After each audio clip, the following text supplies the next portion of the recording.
Hello, everyone, and welcome to the Sunday Special. This is the JRPG Report. This is going to be episode 30. My name is James Fisher, and we've got a special interview for you guys today. We are talking with longtime listener and a friend of mine from, I guess they call it across the pond, no matter what the body of water is. So, Hans, welcome to the JRPG Report. Hey, James, thank you for having me on. It's been a long time coming, I guess. Yeah, it's been weird. We've been friends for a few years now, but this is the first time we've actually gotten to talk. So I think it's pretty cool. We decided, hey, let's record our talk and do a podcast. Yeah, let's try it. That's the key word, try. We'll see if any. Yeah, at least. We'll see how we'll get there. works. We'll get there. Yes. So why don't you just tell the fine folks kind of who you are, little backstory, and where you're from, and all those good little bits. Okay, well, my name is Hans, but people already knew that thanks to your fine intro. I'm actually from Belgium. It's across the pond. It's a very small country where we have 3 different languages in one country, go figure. But that's an entire other story. So I've been playing RPGs, I'm guessing, since the 80s. It always started, it started on the NES, the Nintendo Entertainment System. That's where I started playing RPGs. I think we're about the same age also. I think so. I'll tell people I'm 39, so you can, if you want to throw it out okay, there. I'm 41, okay. So there's 2 years difference between us. But I'm guessing we had the same games when you grew up. The only difference was that in Europe we got a completely different set of games than you got in the States. Like the first Final Fantasy on the Nintendo Entertainment System, we never got that in Europe. Oh no. And no, it was really difficult to import at the time. So it's not like now where you just go on eBay. You order something and get it like a few days later. So those things weren't there. No, and that's you kind of touched on that. That is definitely something I want to kind of talk about. We'll visit probably a couple of times. Is some of the differences with growing up, here, there. I mean, in Japan. So you really got 3 sets of rules for games that come out in Japan that stay there and you want to import, or they come to you guys, or they come to us. Especially back then, it was kind of just like 3 different things, and you would get different. You get different cover arts for games, all those things. Yeah, indeed. Yeah, we got completely different cover arts. I remember one was the Teenage Mutant Ninja Turtles, the arcade game, which was the second one, I think. Yes. And I actually was able to get a US copy back then, which was like a really difficult thing to do in those times. And I think I paid about, it's got to be over $100. Oh my goodness. Even back then. So with inflation, it's probably going to be a lot more now. Oh yeah. And I think 2 years later, it appeared on the European market. It was a different company and a different front cover. So, oh my goodness! I remember. Yeah, there's some weird differences, and not as much money, I'm guessing. Probably not. I don't remember that anymore, and I don't think I want to remember. I spent way too much money on games in my life. I will say this: that game might have been worth $100. That was a fantastic. Yeah, if you want it now, you probably pay more if you want it now. So. Oh yeah. I remember playing. Well, if you count how many quarters I put into the arcade, and then how much it paid to play the home version of it. Oh God, yeah. I used to spend a lot of money on Outrun. Okay. In the arcade. So Outrun, always the same thing. Outrun. That was a classic. We didn't have that with an arcade, but I don't know if it was. If it was like this at your place, like you'd see random video games at businesses or like restaurants and stuff. Does that happen over there? Not really. It was more on carnivals or when you would go to the movies. Okay. Sometimes there was like an arcade hall there, but it was nothing like in the States. It's completely different. Outrun was at like our local diner. Like they had a random outrun next to the bathrooms, and I would escape. I'd eat just enough food, and then give me some quarters. I want to go play outrun for a while. Yeah, I did the same. So we actually had the outrun version. We could sit in the car, and it would move with you. So I remember as a kid that was an awesome experience. As a kid, I always remembered even back then, like how much money did this cost? As opposed to just a stand-up arcade. I was like, but the experience was so different. Yeah, the funny thing is, a few years later, I bought a home version on, I think it was a Commodore, and it was bad. Yeah, I can imagine that being not that plagued a lot of games back then. You got the home version, is like this is a completely different game. Yeah, it was. Same with Turtles, by the way. The one I was talking earlier was a different game in the arcade. No, really? We played it at home, but not that it really mattered back then. We weren't so picky, so we were just happy to get a multiplayer game. So me and a friend just playing, picking up the controller, and we just started playing. So that was, it's so funny because we talk about all those multiplayer games, and then Nintendo had so many. But then, if you're like myself, I gravitated towards those single player experiences very quickly and at a young age. Yeah, me too. Those games like Turtles were fun with friends. But when I was alone, I would never play that game. So actually, the very first RPG, so to speak, actually, this RPG that I ever played was the second Zelda on the Nintendo Entertainment System. That's what it kicked off. Oh, wow. Yeah, and that, I will say this, when we say Zelda, of course, that's not a JRPG, but the second one was as close to it as could possibly be. Still obviously a fight, a standard side-scroller. It was, but I played that game like a year ago again. It is so difficult. It's such a difficult game. Yeah, I couldn't play it then, and I sure can't play it now. I could play it then. I even finished it, but I can't play it now anymore. It's just nope. No, that was and it's so funny because I love the original, and then when part 2 comes out and it had those elements, I hated it. Like I wanted nothing to do with it, even with those RPG elements. Apparently, a lot of people back in the day. It wasn't a very popular game back then. No, and now it's one of those cult classics. Absolutely is. So you guys did not get Final Fantasy, you said? Nope. So, I don't think we got any real JRPG on the Nintendo Entertainment System. Okay, so you didn't. Not that I can remember. Okay. No Dragon Warriors. Nope, we never got those. So you might have even skipped to the Super by the time you really got one. Yep. The first real JRPG that we actually got over here, I think, was Final Fantasy Mystic Quest. Oh, Lord. Which was really bad when looking in retrospect. But back then it was like, whoa, this is a good game. But it was so easy to play. I mean, if that's your first, then it's acceptable. That was my very first real JRPG. Yeah, so. Like if you'd played, anything before that, and like myself, and then you get this thing, you're like, this is garbage. Like, I don't want this watered down experience. I'm not sure, but I think I did play. It's not an RPG really, but Gargoyle's Quest on the Game Boy also had a lot of RPG elements in it. So I actually liked that game. I still like that one. So. I remember I remember the cartoon. I don't remember the Game Boy, Glenn. The Game Boy, it has a lot of RPG elements. You got the side-scrolling element, and then it started to a top-down like Zelda, and you could actually go into towns and level up and buy stuff. So it was, the Game Boy days. Oh man, yeah, those were good times as well on the go. You'd have all those batteries and it lasts about a couple hours and then you're back to nothing. Yeah, and those weren't LED screens also. You had a lot of light before you could see something on that screen. Yeah, it hurt my eyes to stare at that for too long. Yeah, probably. So, but no, like I said, the very first real JRPG that we got over here, I think, was Final Fantasy Mystic Quest. I could be wrong, but that's the first one that I remember getting. Right, and I mean, even if you are wrong, it doesn't matter because that's what you got, and whatever. Yeah, that's what I got personally. Yeah, and what your situation was. As I've talked to people over the years, it's like each town and city and state and country are so different in their exposure. It's not like now where something just comes out for everybody and you can buy it online. Yeah, it is. You can't see it in the store. You had to go to a store and buy it.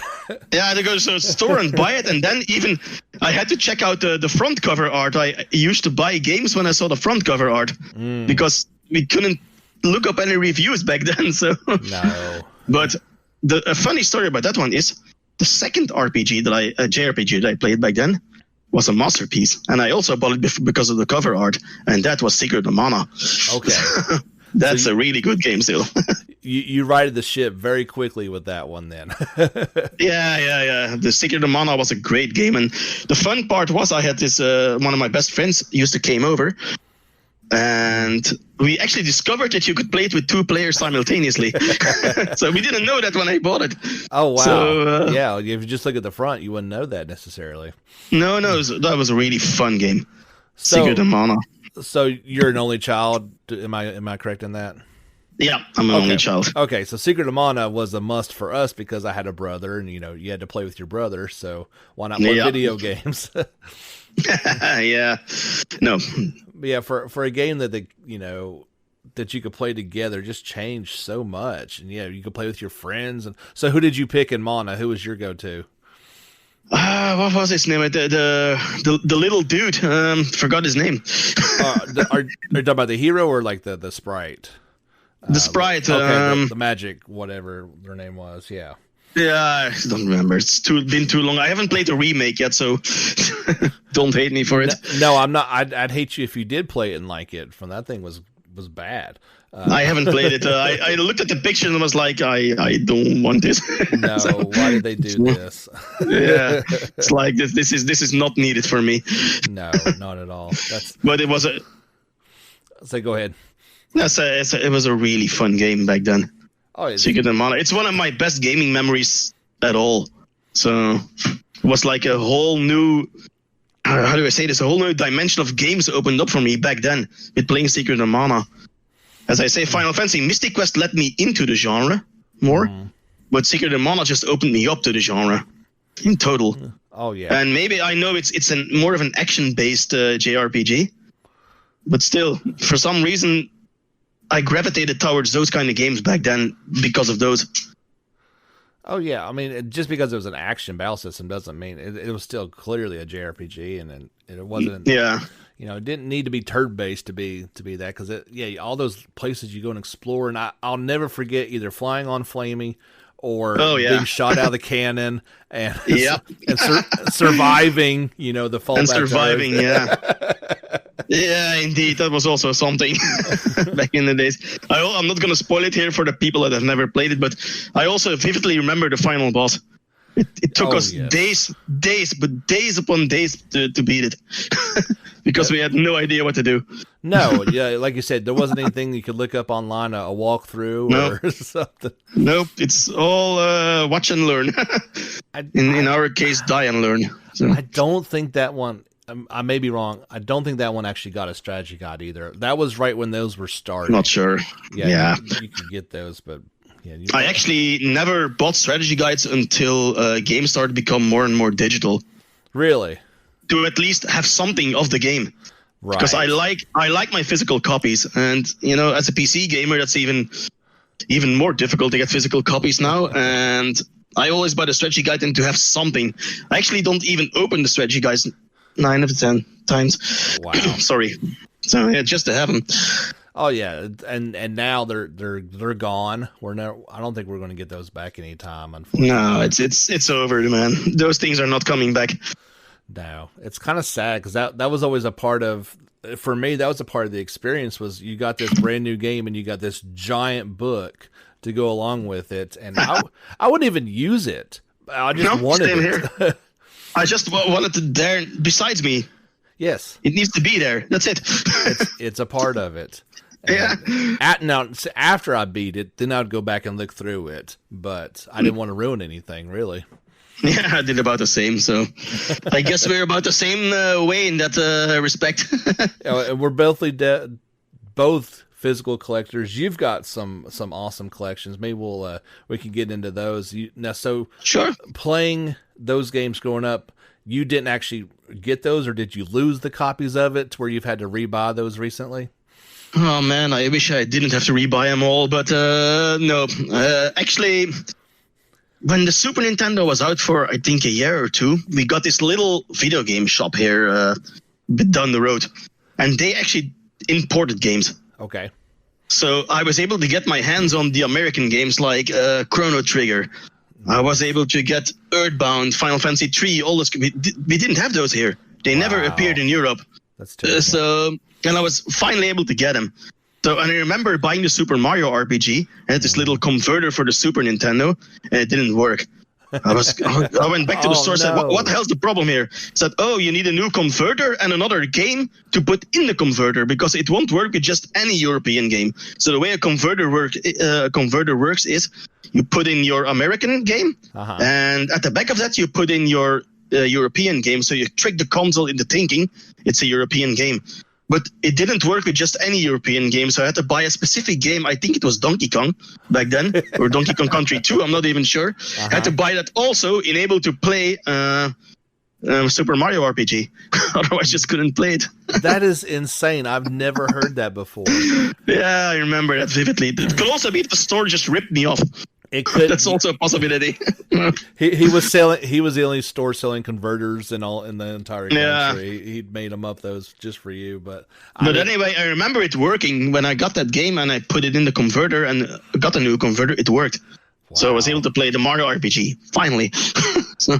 Now you went to great expense, but that might have been worth it for that one. That was such a great game. Yeah, my mom wasn't happy, but yeah, I don't care. I was happy I couldn't play it. She got it. They'll get over it. Parents get over those things. Yeah. Yeah, they do. They do.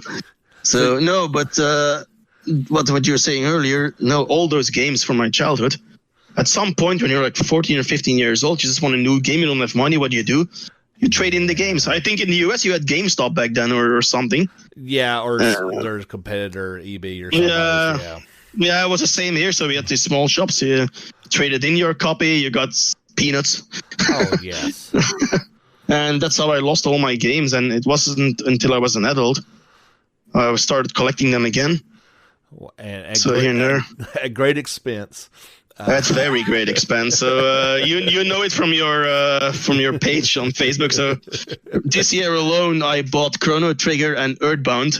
I mean, Earthbound as in the complete set. Mm-hmm. And we all know how much that cost. So much. So, okay, I got a complete Earthbound now here, but yeah. The funny thing about Earthbound is that's a game I gave away for free to a friend. Oh, no. When I was young. I mean, the big box copy, Yeah. I just gave it away because everything in there, just gave it away. Played it. I was tired of it. Nobody wanted to buy it for some reason. So here, you can have it. That's so sad. That's a really sad story. So I mean, you'd have bought these games, and games back then were easily, especially our genre, they would go over $60 US. So I don't know what that would be for you guys. Like Earthbound, that would be about €70, but we didn't have euros back then. We had our own currency. Okay, so I mean, but Earthbound was more than that. Like I can remember, I think we paid like 90 for it. At the time, I remember, because they justified it. It's a big box. Yeah. You get the strategy guide. You get stickers. Yeah. So I don't remember. So yeah, I never remembered what I paid for the original Earthbound. I would actually like to know, but when I know, I'm probably gonna cry. Oh, absolutely. Well, I mean, I didn't pay for it. That was Christmas or birthday one year, so that was family all chipped in for it, but. Yeah, cool. So you bought it at that price, or your mom, whatever did. You gave it away, and then you paid hundreds of dollars later to have it back. That's crazy. I think I paid. Everybody can know. I think I paid about €900. Oh my goodness! For a complete copy, which was actually a deal. That's the sad thing about it. So. Well, I mean, think about who's going to have a complete copy still. Well, there aren't many left. The problem with Earthbound also was it wasn't a popular game back then. No. Everybody hated it for some reason. I don't know why. I still don't understand that. I mean, I think people have come around on it quite a bit, but at the time, I think it's just because it's so different, maybe. Yeah, I heard it was their marketing strategy that really blew up in their face for some reason. They had this really weird marketing strategy saying this game stinks, it's bad, don't buy it. And that was their marketing strategy. So that probably would have backfired at some point. Yeah, I do recall something to that effect. That sounds familiar for some reason. Of course, with the piles of blah that you were fighting against, I guess that was their angle. But that was a bad angle, definitely. Yeah, it's still a really weird game. When you play it now, I played it last year again, and it's still actually up to date somehow, but in a really weird way. It's so accurate what it does. Yeah, because it painted a complete picture of 1990s Americana to a T. So I guess that would probably hold up better than, let's say, a mythical game about dragons and swords from whenever. Yeah, but it got a cult classic status at some point. I don't remember when, to be honest. But every collector apparently wants Earthbound now. You might have been one of the few ones to still be able to get that one. I don't. Yeah, and it's not going anywhere anymore now. It's staying.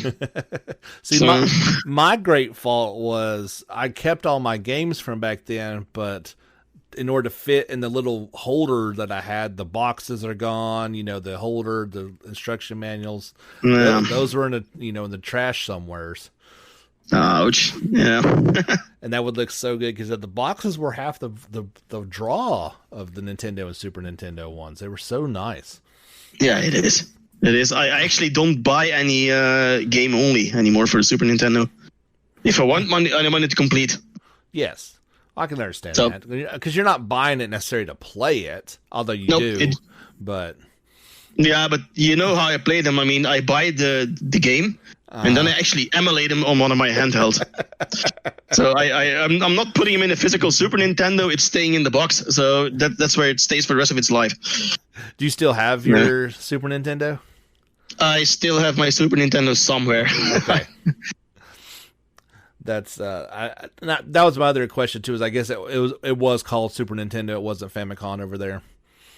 No, Super Nintendo. Okay. Famicom was for Japanese market, I think. I figured that's what the case was, but I wasn't 100% sure. Yeah, we just had a different cartridge layout. It was a different fit, so to speak. Were you guys? That's the only. Did you guys have different colors for the cartridges, or were they gray as well? They were gray, but not the kind of gray that you have. It was like a more lighter shade of gray. Interesting. Not with all cartridges though, but just some things that I noticed since I started collecting. There's a difference. Huh. I guess that's so you could easily recognize that they were different regions or whatever. Yeah, it's also the seal of approval that was on the Nintendo box. It has a different shape in Europe. That's interesting. No. So Nintendo had their own set of rules. Now, when did things kind of start to change, or from being able to get readily copies? Was it like PlayStation or PlayStation 2? When did things turn around? For the PlayStation, I do believe that the PlayStation 1 was a great JRPG machine. I mean, probably some of the greatest JRPGs that ever came out were released on the PlayStation 1. I know it's debatable. There's always this debate going between Super Nintendo versus PlayStation 1. But I think they're equal. Actually, I really do. Some of the greatest classics were on the Super Nintendo. Yes. But there were equally good games that came out on the PlayStation 1. And for me personally, I do prefer the Super Nintendo if I had to choose between the two. But PlayStation also has some really good games on there. I think PlayStation 1 probably had more numbers of JRPGs because it had just a easier to make for it. I think, but especially now, if you look back on them, I think they actually looked better on Super Nintendo because they were sprite based, and then they tried that weird mix between realism and block characters on PS1. It's like Final Fantasy 7. I mean, I like Final Fantasy 7. I think it's a good game still, but if you see it now with the graphics on PlayStation 1, it's darn unplayable. It's just, you can't do it. It's disgusting looking. It really is. Yeah, it is. And I think Final Fantasy 3 or 6 or whatever part of the world you're in looks a lot better than Final Fantasy 7. It aged a lot better. By the time you got to Final Fantasy 9, things were starting to look pretty awesome. But yeah, those early ones are just ugly. They are. It's like, a game like, I don't know, like the first Suikoden, I always felt that almost looked like Super Nintendo. Like they just tried to make a good-looking Super Nintendo game rather than a full PlayStation 1 experience with the 3D. Yeah, it is. It's like Lunar. Yes. Same thing. So that could easily pass for a 16-bit game maybe, but it looked so good on the PlayStation. Yeah. And actually still looks good. Those games look good too. Like PlayStation 1, I think a part of it too was blowing it up on the screen. Like if you go back and, like you said, you played in your emulator in your handheld, those games look pretty good like on a Vita screen because it's small and compact. It's when you stretch them out that they really start to look bad. Yeah, the thing is, the TVs back then were also a lot different. Yes. We also had CRT monitors, and now we got these 4K Ultra HD TVs, and don't even try to put a PlayStation game on there. I tried. No. Even with a converter, it doesn't look like anything you want to play. It really hurts your eyes. No, that's not something you want to do. Like when I got the Grandia collection on Switch, I played it on TV. I was like, I don't want to do this anymore. I'll just play it in handheld mode. It's not doing it justice. I usually play all my RPGs now in handheld. Yeah. Almost every one of them. So there's a few exceptions, of course, with like the real new, like Dragon Quest 11. That one looked really good on the PC. But in general, if I had to choose, I would still choose the older RPGs over the ones from now. But that's a personal opinion, of course. Yeah, there's just some things that they did so right back then. I like some of the new things that they can do with games. You know, something like Persona 5 that they can do it well and do it better. But the idea is still old ideas. They just have a new, fresh way of doing things. Yeah, agreed. Yeah. You also had, what's it called? Legend of Dragoon. That was one of those games I never got into. Okay. That was so you're on the opposite side of the fence. I always thought that you were a big Dragon fan, but I guess not. I have it right here because I want it in my collection. But it's a game I tried to play, I think probably a dozen times over the course of 20 years, and I never ever was able to finish it because I don't know, something stopped me from playing that game always. And I still want it. So it's a cult classic again. It's one of the most sought after games on the PlayStation apparently because they said it was a Final Fantasy killer, and to me it didn't felt like it. I think that was a stupid thing for them to try to market it as. Probably, yeah. Final Fantasy was a behemoth back then. Yes, and I also think a lot of people, you kind of find the same crowd that people who started with Final Fantasy VII and got in on the PlayStation, they were a young kid. I feel like those are the people that really love Legend of Dragoon a whole lot, and they kind of hold it in a high tier. Yeah, because I'm not saying it's a bad game. No. I mean, if so many people love it, then it's a me problem, not a them problem. So it's something I personally don't like about the game, but I'm not gonna diss it because it's gotta be a great game if everybody loves it. Yeah, I liked it. I liked it quite a bit, but I don't hold it up in the pantheon of great games. No, you know my holy trinity of games. So for me, it's Earthbound, Final Fantasy 3 or 6 in Japan, and Chrono Trigger. Yeah. Those are my three main games. So they always gravitate back to. It's hard and not I to. think a lot of people, especially collectors or older gamers like we are, we always gravitate back to those games as the holy trinity of the JRPGs. Yeah, and that's the same idea as we were younger when those games came out. They hit us really hard at that age, and we have those memories. I think whatever that age is that those games come out at, whatever you are, those are the games that stick with you as being fond memories, and you just they're sacred cows. You can't touch them. Nobody's gonna don't badmouth my games. You know. No, nobody's gonna tell me ever that Chrono Trigger is a bad game. No, and I don't see how you could even begin to make that point other than somebody that's like 15 now would look back and like, oh, that game looks terrible. I'm not going to play it. That opinion, but. Probably not a popular opinion, but I hope they never remaster Chrono Trigger. It's gonna happen probably, but I hope they don't. I really hope they don't do it. Or there's been a lot of talk about redoing Final Fantasy VI, remaking it, and I really hope they don't because it's not. I don't think it'll be done well. No, but I mean, like the Final Fantasy VII remake, right? And I'm not saying it's a bad game. A lot of people like it again, but it's not for me. Did you? I'm not saying it's a bad game. I have it. Yeah, okay. I played it, and it's probably a good game. From every standpoint, I mean, it looks great. It plays great. Mm-hmm. The combat, that's a mixed bag, but that's also a personal opinion again. Yeah. So something stopped me from playing it. And the one thing I think that stopped me is I knew when I bought it wasn't the full game. Yeah. And God knows when we're going to have the full game of the remake. I'll probably play it once it's all out in one big edition. That's probably when I'm going to play it. That'll be for PlayStation 6. So probably. So that means I can skip the PlayStation 5. So that saves me a lot of money. Exactly. I don't have to worry about it. What if remake was... Okay, let's just say it was a full game. It looked the way it did. Still was turn-based. And they didn't add stuff to it. Would that change your opinion? I would probably play it and I would probably finish it then. Yeah. Because I think the thing that stopped me is just the fact that it wasn't the full game, and we all know the story. We all know what's going to happen. Or maybe they'll change it also. I think that's going to change. Yeah. I think there's one particular spoiler that is going to change for some reason, but we'll see. So I think it'll still be in the game, but the way they've changed so many things, maybe you can change it or not let it happen or go back in time. I don't know what they're doing with this game. It's so weird. No, me neither, but I did hear the rumor that it's going to be finished pretty early. So the second one, it won't be years away, apparently. No, it's not going to be as long as it took to make this one. They're pretty far along in it. I think it's just going to be a matter of how they choose to divide it up, if it's going to be 3 parts or 4. I'm not seeing how they can do 3 parts now.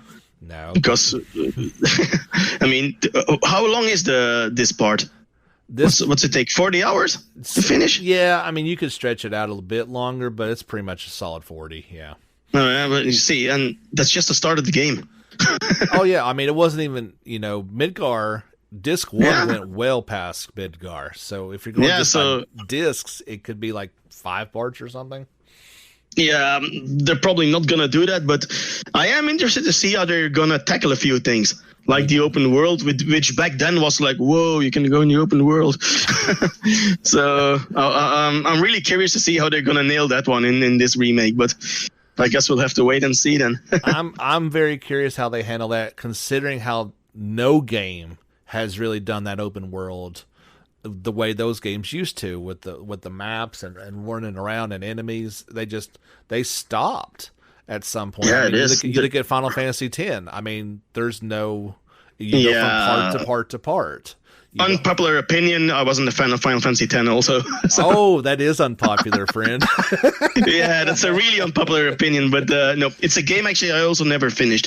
Okay. So, but that probably, if I play that now, say I would give it a chance now, I probably would play it, because I have played 13 and 15. So So you can get the taste out of your mouth and go back and play that one. I mean, it's available on every system that's ever been made, so you should be able to. Get it is. I just get it on Steam for like $7 or something. So it might be worth a second visit. Like if you're going back to, I think what Final Fantasy is, and that turn based, that's the last one you got to go back to.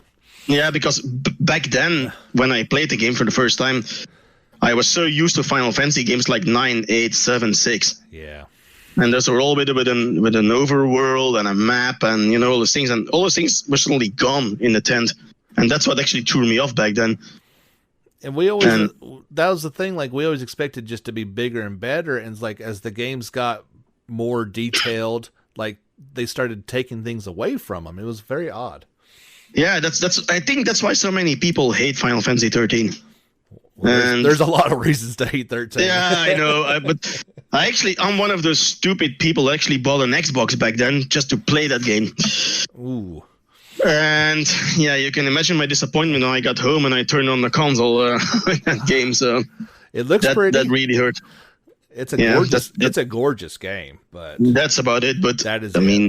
Yeah, that is really it. I mean, I had to read online that you had to play about 20-25 hours before the game opened up a little bit. I never got to that part. I played it through twice and got to the end, and yeah, it's a slight bit, but it doesn't change the game. It's still the same game that I don't like. Yeah, I never was able to finish the thing. The furthest I ever got was on some sort of airship that you needed to invade or escape. I don't even remember. Yeah. So not sure how many hours that was in, but that was like the breaking point. I was like, I'm done with this one. So I don't care about the story, the characters, the gameplay. Nope, not at all. Yeah, the 15 was a mixed bag for me. I mean, it's a good game. Looks gorgeous. Mm-hmm. But looking back at it right now, it's like, maybe this wasn't as good as I think it was. So 15, I recently played it again. I was like, yeah, you can see that in Final Fantasy 15 at some point they were running out of funds or something, whatever happened there. Yeah. But all of a sudden, I think from chapter 9, I think it was, I'm not sure. Yes. The open world just was gone. It's gone. And you could go back with some sort of weird dream sequence or whatever it was, if I remember. Mm-hmm. And you could just see that there was parts of the story cut out. I mean, entirely was just missing in that game. Yeah. And it was weird. You played it recently, so you've gotten even all the updates and changes and all that stuff. Yeah, I haven't played the updates yet, but okay. I'm going to do it. I'm going to do it because I really want to see what what's missing there. So like the Pronto episode and all that stuff, I really should do it sometime. I want to get the Royal one just to see what the difference was and if that makes any difference in my overall opinion of it. I don't care about the DLC episodes. That's something completely separate. Yeah, that's also. You raise a good point. Like once you get to that second town that looks like Vienna or like Venice. The water thingy there. It just goes off the rails from that point. And maybe that was it. It had been in development for so long, and they were just like, we gotta get this thing out. Like, it is. It actually that game reminded me somewhere of Chrono Cross. You probably played Chrono Cross also. It was a really good game, and somewhere near the end, everything was explained through text. They were out of budget, out of funds, and that tanked the game. So, and this was about the same. So it was really weird to experience again. But I'm not saying it's a bad game, by the way. I mean, I did really enjoy my playthrough for Final Fantasy 15. I just think as a Final Fantasy, I expect more from Final Fantasy. I think that's the problem. It's not a Final Fantasy game. No, it's a Japanese take on a Western open world game. Yeah, that's how I look at it. It was Versus 13. And they changed it into making a Final Fantasy game that if you'd have just called it that to begin with and it wasn't a mainline game, I think I would have probably changed my opinion a lot on it. Probably, and I really do hope that Final Fantasy 16, whenever we get it, is going to go back to its roots a little bit. Oh my gosh, it better. Just give me something back to its roots. Stop it with all the things you're doing. Just go back to the recipe that worked. Yeah. I mean, in sport, they also say never change a winning team, so don't do it. Just go back to your roots. You're going to sell a lot of copies then. I think all they need to do is look at the success that 14 has had, and it kind of has that return to roots idea. Just make an offline version of it. I don't see them going back to turn-based. I wish they would. Yeah, same. I don't, but maybe, there's some sort of option in there or something, but they've got to. Although I've said this on the podcast before, I don't think they're making that game anytime soon. I think me neither. They are all in on remake, and it's going to be that way for a while. Yeah, and I think we're going to have more remakes after this. Because this is hugely successful for them. It's one of the better selling games apparently on the PlayStation 4. Well, yeah. So it's tons of money that they're raking in with this one. So we're going to get more of those. Oh, boy. So.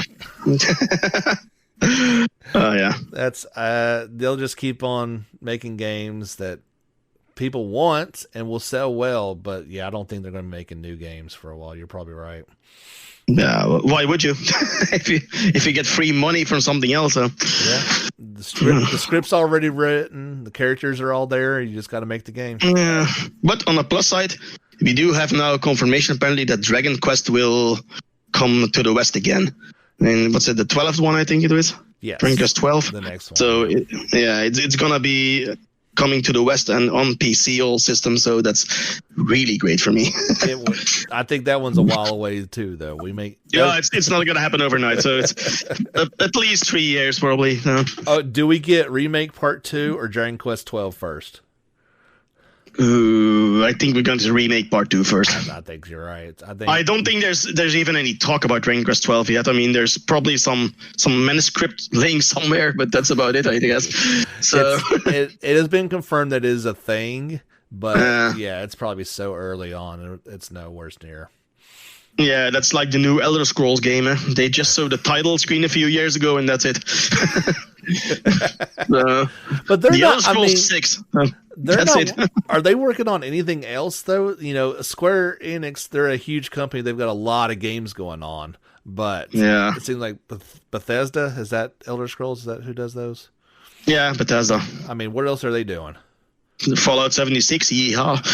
But let's not talk about that one. No, I don't do those ones anyway. So I know that. I do play the Fallout games, but not Fallout 76. So I heard it was not received well.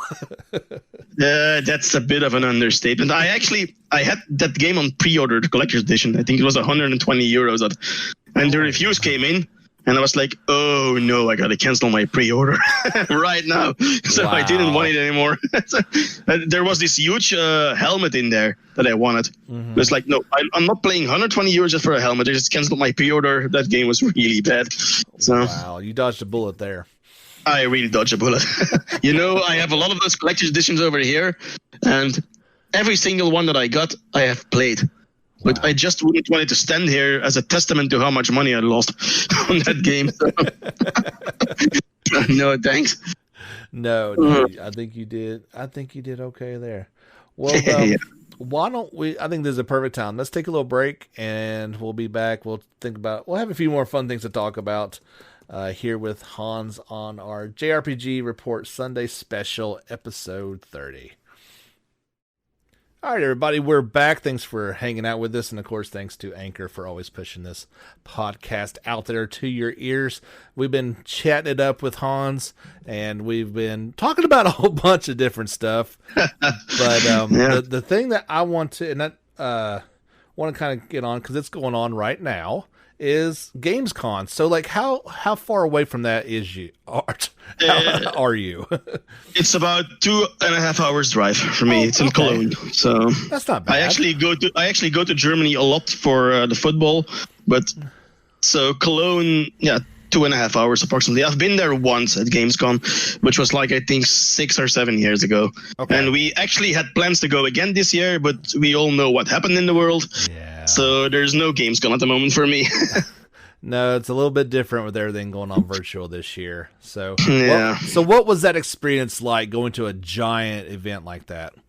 To be honest, it was my first time I ever went to one of those games conventions, and the one thing that always bugged me since that day was the available parking space. If you ever go to one of those events, right? Never. Yeah. And I mean, never go with your car. Take the public transportation, because you're going to have a bad time if you go with car. So we actually had to park somewhere on a remote location, which was actually not even near in the neighborhood of where the Gamescom was. And we had to pay 50 euros just to be there. Yeah, so that was bad. That sounds like going to a sporting event or something like that. Our football, we went to one, and I mean, we were probably a mile away, and paid like $40 to park and walk.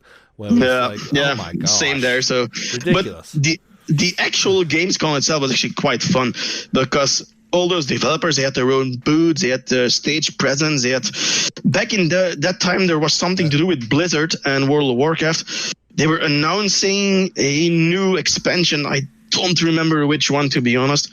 And there were a lot of people there just to know what the new expansion from World of Warcraft would be. Oh, wow. And all those developers, they gave you free codes for games. They gave you beta passes. One thing I didn't do was play games there, because there were waiting lines.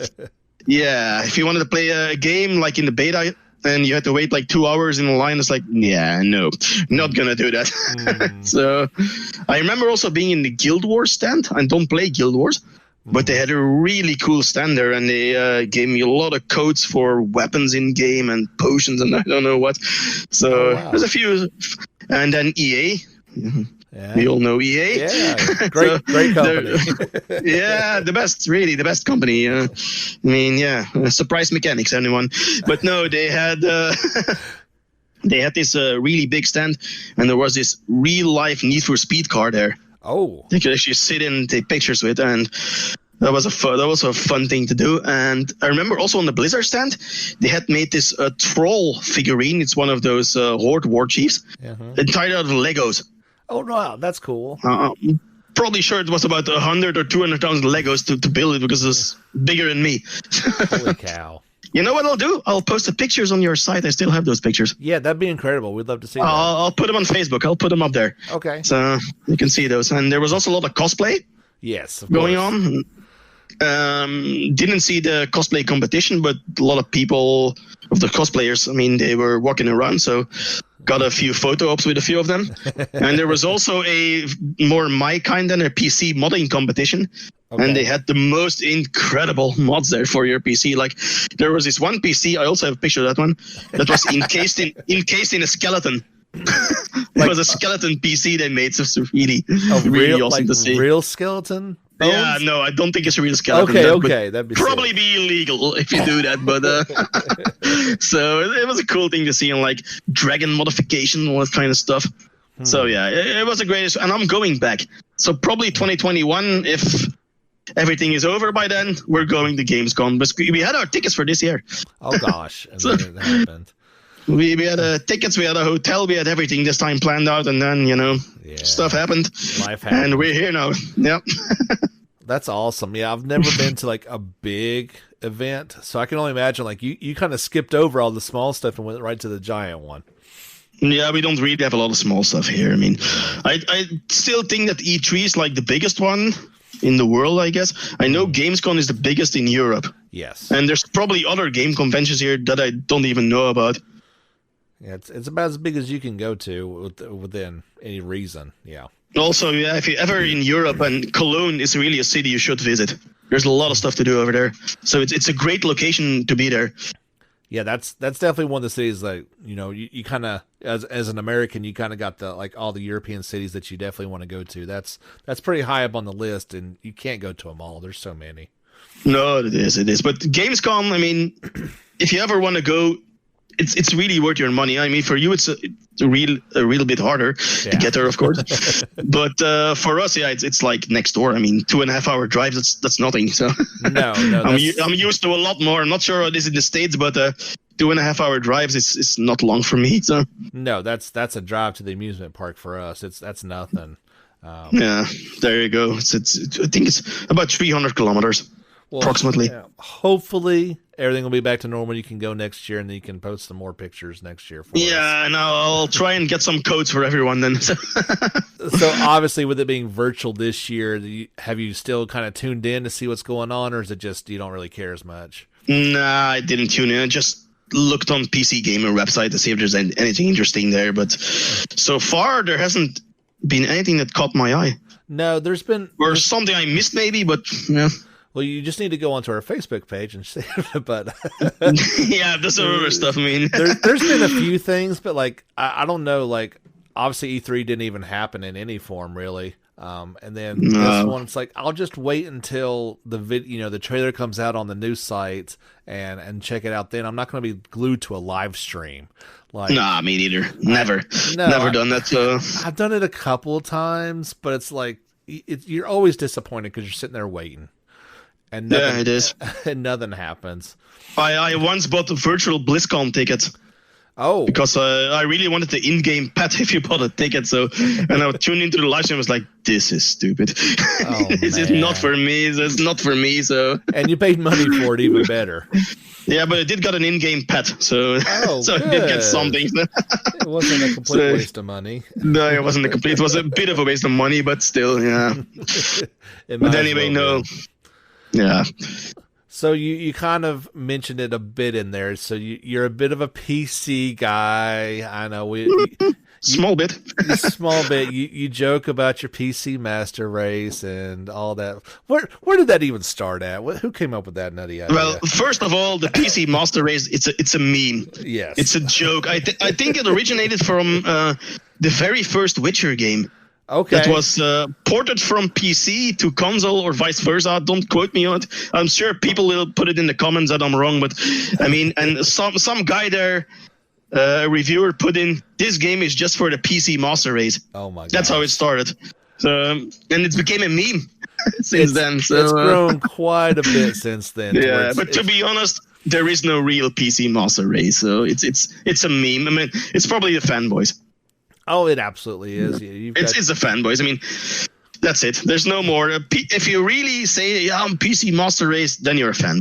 Yes. And we all know what fanboys are and what they do. And I really, truly don't want to be associated with that kind of people because as much as I love the PC for a lot of objective reasons, the consoles aren't bad and they will always have a place. There's no way that a PC is going to replace a console or a console is going to replace a PC. They're each for a specific market. And to be honest, even with the PlayStation 5 and the new Xbox One X coming out, they're virtually the same now. Yeah. I mean, it's so integrated now. I mean, just look at the new Xbox. It's a small form factor PC. Well, of course it is. I mean, it's Microsoft, so Yeah. I've never understood why they make a console to begin with, considering they're so closely associated with PC anyway. But that's not for me to argue. Yeah, it is. But I read a lot of arguments online about pro PC or pro console, and one is equally as stupid as the other sometimes. I mean, the things you read online, I said it before, I think, that there is no way a PlayStation 5 that's coming out is going to be as powerful as a PC with a 2080 Ti. I mean, No. it's not happening. I mean, just look at it. A 2080 Ti costs about $1,400. Even if somehow magically Sony was able to put it in the PlayStation 5, which is practically impossible, and they're selling it for $500. How much loss are they going to make on one console? And then even a 2080 Ti needs a lot of cooling. Yeah. How are you going to cool a small PlayStation 5 enough to do that? I mean, don't get me wrong, what the PlayStation 5 is doing is probably awesome. And it's going to be on the limit of what a console can do with the technology at this time. And it's going to be really good. It's not going to be as good as a PC. But on the other hand, when you buy the console, you just plug it in, your disc, install it, and you don't have to worry for 7 or 8 years. That's true. That's true. So that's not with a PC. That's not the case. I mean, some people will argue with, you don't need to upgrade all the time. But if you want to be in the high-end segment, you're going to have to upgrade every 2 to 3 years. Yeah, and that's why you do that. That's why I do it. I mean, I'm in the high-end segment. I love the high-end segment. I mean, next month, the new graphics cards are going to be coming out, the 30 series, and I'm going to buy one. I got a 2080 Ti.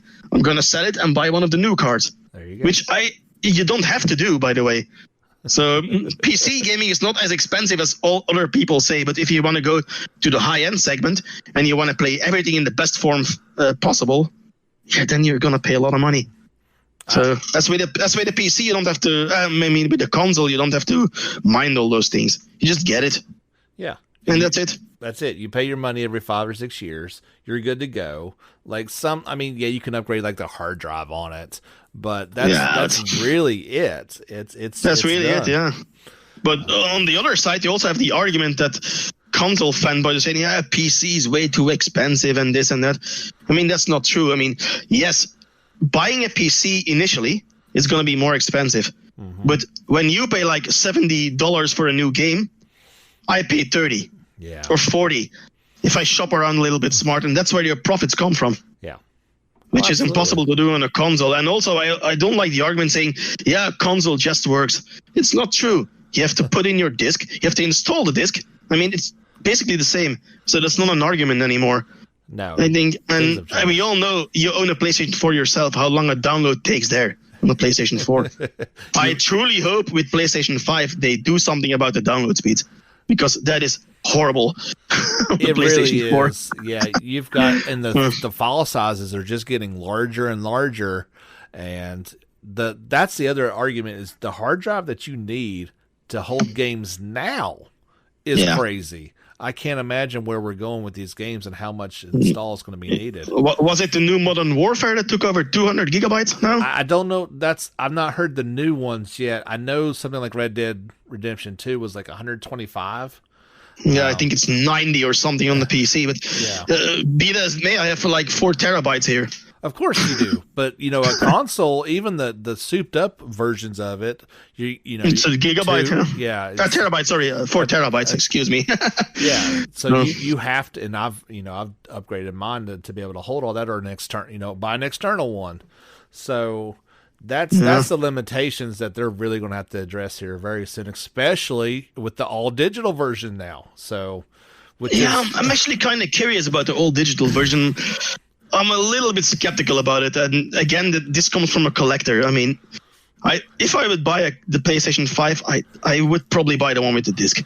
Yes, absolutely.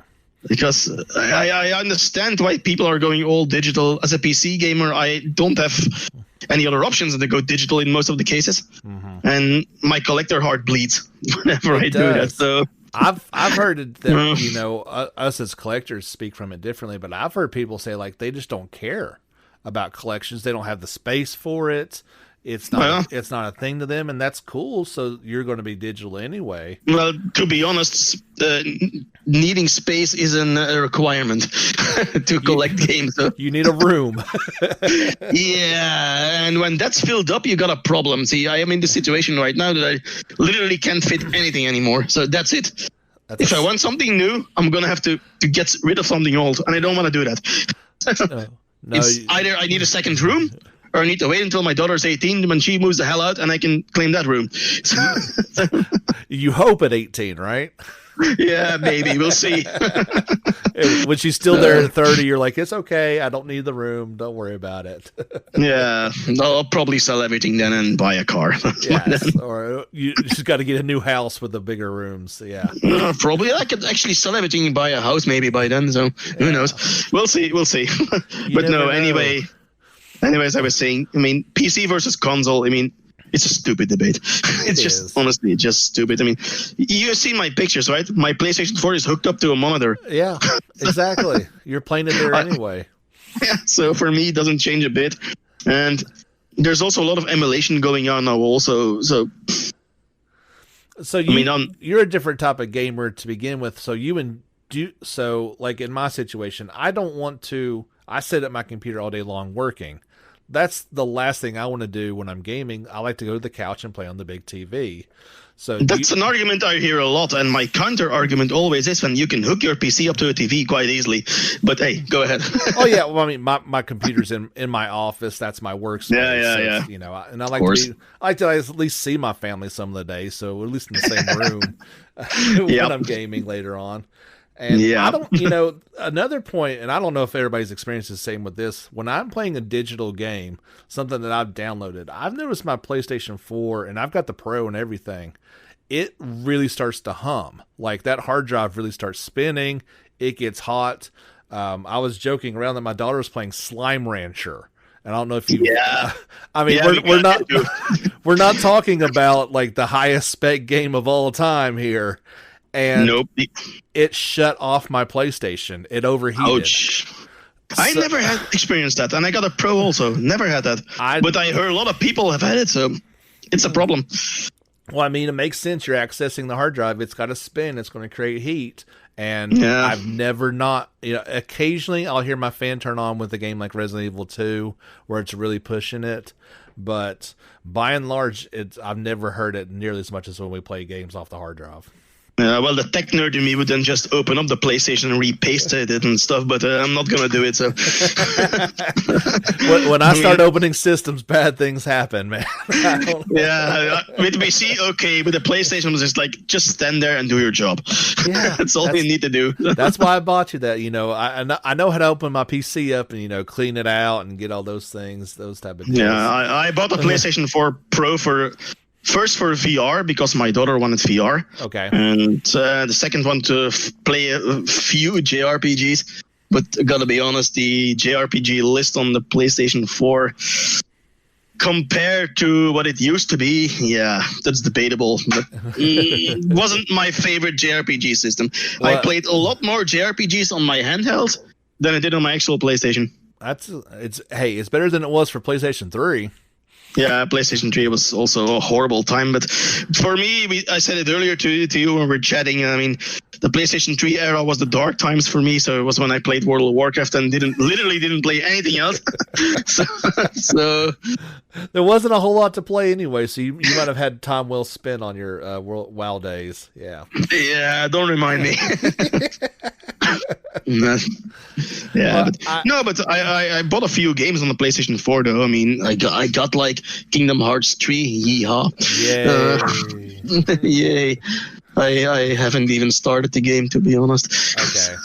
I mean, I'd tell you to play it. It's worth playing. It's not a game that was worth waiting 10 years for. Yeah, I heard bad things about it, but it looks okay though. It looks great. I mean, it's fun. It's just you're going to play through 10 Disney movies. So yeah, the only thing I really want is just to play through the Pirates of the Caribbean one. So all the rest I don't really care about. So Pirates was so much fun. Like that was. Is it? Oh, okay. That was the best one. It's funny because we watched Tangled for the first time the other night, and the movie is like scene for scene in the game. it it just said, okay, what's the script? There we go. Add Sora and Goofy and Donald to it. Yeah, but to be honest, do you even remember the plot of Kingdom Hearts? Oh God, no! I don't There's care. It's so convoluted now. I understand nothing about what's going on in Kingdom Hearts. There's so many diversions in those games now. The storyline's like all over the place. No, I could care. Honestly, I could care less what the story was. I just wanted to play it because I felt like I needed to. Yeah, I'm gonna do it too. It's on the huge backlog. Oh, that grows every single day, and yeah, I don't want to know what my backlog of games is, but see, at the moment I'm playing Horizon Zero Dawn on the PC because we just got it on the PC now, which is a really great game. And after that, I'm not decided what I'm going to play because there's a game that's been waiting here for, I think now, almost 19 years. It's called Star Wars, Knights of the Old Republic. It's an RPG. Oh, yes. So maybe finally I will get through that one. So.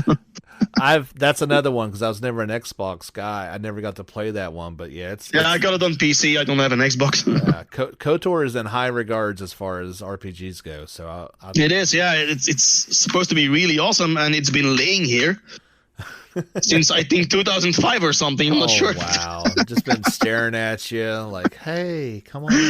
Yeah, it finally reached in my sights now. So it's like, okay, I'm maybe gonna play that again. What have I heard about Horizon that's not good on the PC? On the PC, it's a bit better now, but personally, I didn't have a lot of problems. Okay, but I'm on the forums also on Steam, so I know there's a lot of problems. Apparently, it's crashing all the time for people. Huh. It's like crash after crash after crash and stuttering, and yeah, I don't know what's going on. For me, it just runs fine, and I play in ultra wide resolution, so I don't have any problem. But there's got to be a problem there, and not everybody has a high-end PC. I was going to say, isn't that a problem with PCs? Obviously, you've got a million different configurations and setups. It's a problem for developers probably because when you develop for a console, it's for that specific hardware, and there you go. A PC has a million variables. Yeah. So every PC is different. I mean, there's so many components, peripherals, anything you can buy. And I think that's really hard to code in there, especially now they're using the Decima engine, which is the engine used to create the game. Okay. And it's pretty new on PC. And we had Death Stranding, and the Decima engine worked really good. And now this one, Guerrilla Games, those are the ones that created Horizon Zero Dawn. Yeah. It's their first PC port. Mm-hmm. So you know there's going to be problems. I mean, I can accept it. But when you charge 60 euros for a game and it crashes for apparently a lot of people, there's a problem there and you need to fix it. Yeah. And supposedly now they're doing it. But again, I can't speak from experience because it just worked for me. I mean, I get like a steady 80 FPS, but then again, I own a 2080 Ti and a 9900K, which is the highest of the highest almost, so to speak. I think that's a lot to do with it. Yeah. Probably, and it shouldn't be that way. I mean, a mid-range PC should be able to play it too. I would, or at least, at a lower resolution or something like that. You sacrifice a little bit. Of course, yeah. Not everybody. There's only a small segment that plays at 4K. Oh, yeah. Or even has the ability, so. Yeah, and if you want to play in 4K on a PC, you're going to waste a lot of money back then. That port was interesting to me, the fact that, you kind of raised a point earlier that, you spend more on hardware, but you save on software. Whereas this one cost you full price, but if you had you could pick it up for $10 on PlayStation. Yeah, it is. But there is a difference, of course. I mean, if you buy a PlayStation or if you buy a console, I mean, to be honest, I can't play at 30 FPS anymore. I mean, those kind of games, I mean. So 30 FPS for me is just a no-go. Gotcha. And I need 60. It's not snobbish because we're up to 144 hertz now. Probably, apparently, I'm not even reaching that within a milestone. But, I mean, for me, 60 is like the bare minimum that I want to play a game. Mm-hmm. And I have Horizon Zero Dawn on the PlayStation 4 Pro. It came with my Pro back in the day. Okay. So I played it. Yeah. Installed it, played it, and I was like, this is unplayable for me. Oh, wow. The same with Red Dead Redemption 2. Okay. I couldn't play it on the PlayStation 4 Pro. It's just impossible. 30 FPS is killing me. I mean, once you're used to 60 FPS, there's no going back. Okay. I was gonna say I didn't notice anything at all that made it like that. I guess that's just what I'm used to, though. It is. I'm pretty sure if I start playing this again and threw away my PC and start playing on consoles again, I would adjust in like probably half a year or something. Mm-hmm. And I don't mind anymore, because I'm not saying it's unplayable. I mean, 30 FPS is fine for a lot of games. Don't get me wrong. But when you're used to 60 FPS, it's really difficult to go back. It's a point that you reach and you say 60 FPS, and you really notice the difference between 30 and 60. Wow. It's night and day difference. Once you experience it, there's actually no going back. You really haven't experienced it, so for you it's not a problem. But a lot of PC gamers will say, "Whoa, this is really bad." 30 FPS. So I'm definitely hoping with these new systems that 60 becomes the standard. And if you've got a TV that can support it, there's no reason why you shouldn't be able to play it. Yeah, 60 should have been the bare minimum years ago. Yeah, I always thought that was weird when you see games like, oh, well, we can only do 30 now. We can't even come close to doing 60. Like, I thought this was a while ago we decided this was what it should be. But then you hear developers now, I think it's Ubisoft with the new Assassin's Creed. They're saying it's probably going to run at 4K 30 on the PlayStation 5 and the Xbox. As a consumer, I'm like, that's not good. No. It shouldn't be. Why? Like, what possible reason could there be to do that? There's two possible reasons. One, the hardware isn't sufficient to run it at 60 FPS, which is a possibility. Or two, knowing Ubisoft, they're pretty lazy in development, and especially when it comes to optimization, it's gonna be badly optimized. So that's Ubisoft for you. I mean, just create a game, put it out, and that's it. If you got a high-end PC, no problem. If you go to the mid-range or low-end PC, well, you're going to have a bad time. A lot of Ubisoft games. I mean, it's probably going to be the same on the PlayStation. I get that for PS4, but yeah, for the 5, that doesn't make any sense. That's one of the No, it doesn't make any sense. It shouldn't be happening. There's absolutely no reason for a game to run at 30 FPS on a PlayStation 5 or an Xbox One X, for that matter. Shouldn't be. Yeah, unless you're playing a game from 15 years ago, that doesn't matter. Yeah, that's something different, of course. I mean, I can't even imagine what kind of FPS I'm getting on my Vita and stuff. I really don't know what it is, because I don't care. It doesn't matter. Yeah, you're not playing that. It doesn't matter at all at that moment. So no. Well, Hans, I know there was something else you wanted to rant on. We can wrap up our talk with something you've been wanting to throw out there for a while. Well, it's something that you, I guess, are familiar with, eh? Maybe a little bit. Well, a little bit, yeah. Go ahead. How do you feel that when we buy a new game, we always get like half a game now? Oh man, there's got to be DLCs, day one patches, this, that. No, just give me the game. Yeah. Or I mean, have you seen the Assassin's Creed that's coming out now? You got 4 different versions. That's insane. The standard one, the super one, the mega one, the platinum one, whatever. I mean, it's just give me the game. Yeah. That's all I want. I mean, I don't blame companies for wanting to make more money. I don't blame them at all. But as a consumer, it's annoying. It's really annoying as a consumer. And they're probably gonna say now, okay, boomer, but it was just generally like we got full games back in the day. When they released the game, it was finished. Yeah. Yeah. It wasn't until PlayStation 3 that this really started. Have you seen the state some games come out? Oh my god! Even on console, eh? I mean, that's not a PC problem. That's a genuine global problem in the gaming community. Yeah. In the States, some games launch. It's like this abysmal. That's not even a beta anymore. It's just, I mean, and then the pre-ordering stuff. I mean, I get it. I mean, I all get it, but you shouldn't pre-order any game. I mean, unless you want to be disappointed. Yeah, I do it too. Don't get me wrong. I'm not being a hypocrite here. I mean, I pre-order too. But why should you give your money for something that you don't know what it's going to be? Because developers already get the money before the game is even finished. And then you get games in a state that's actually abysmal. And you have to wait another few weeks and even months to get it patched, to get it played. Oh, man. Ugh. Yeah. That's a rant, yeah. That's a good one. Like, I never had a real problem with it because it never really affected me, I think, until Final Fantasy 15. And as a that day one adopter, I was so hyped. And then it's like afterwards, I learned like, wait a second, like this game is broken. It is not. Yeah. It is not the game that it should be. I don't. Like I said, we talked about earlier. I don't know if it's even got to that point to where it is better. It is playable. Yeah, it's better now. It's playable. But that's the unexcusable part for me. It shouldn't happen. It just shouldn't happen. No. So, and that's a really big rant for me. I mean, and then not going to get into loot boxes. I mean, they're almost dead. Yeah, that's thank God. I mean, microtransactions. Yeah, I'm not a fan of it, but hey, if people want to spend money on it, it's your money. I'm not going to say you can do it. Exactly. But sometimes it can be intrusive. It is. Or like Assassin's Creed is one of those examples again where you get actually enticed to buy certain currencies in game to buy other things. Mm-hmm. And I really don't want that while I'm playing a single player game. It's like, get out of here with that stuff.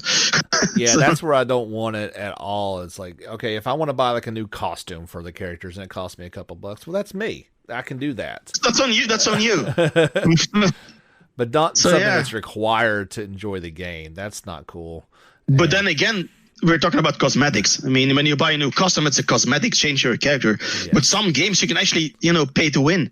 If you pay a lot of money, you're a lot better at the game than other people. I mean, Battlefront 2 from a few years ago, I think with EA, was, I think, the epiphany of greediness at some moment. So that's where it really hit mainstream, I think. Yeah, and actually it's a good thing it happened. Looking back at it. It is. It had to. Yeah, because EA gets a lot of flack from everybody. They're like the worst company in the world and this and that. But EA also has this I'm not sure what it's called. They have this program where developers can be under their wings to develop a game with full creative control. I don't remember what the name is. And that's a good thing about EA. They can be such a good company if they want to, but instead they choose the opposite route, the route of being greedy. Yeah. And then you get Battlefront and all that kind of stuff. And I have to say that it's been less and less now. I mean, your FIFAs and your Maddens aside, because those are games I'll never buy. Yeah.